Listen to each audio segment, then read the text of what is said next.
चलतु आज बनैबा गोटा बैगण भजा।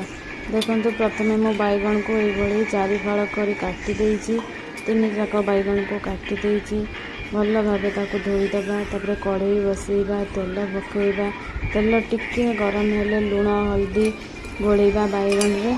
तापर तेल गरम होला परे बैगण को गोटी गोटी करी तेल रे पकईबा। सब जाक बैगण ये पकई देती तापर टिके जस्ट लो फ्लेम रे ढांकी दबा। मतलब बैगण कहीं सीझे हेल्ले भल लगे टिके जस्ट तेल बुलाई दबा। टे ढांकी दबा। ढांकी देलापर देखिए 5 मिनट पर काढ़े। देखते कि भाया बैगण के सुंदर भाव में हो जाए।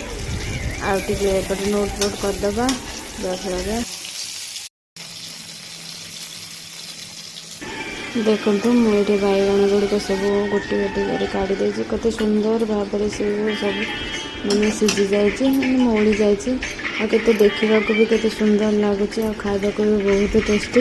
या दही बैगण भी करें। नॉर्मल एमती खाली भात भी खाई पारे। बहुत सुंदर।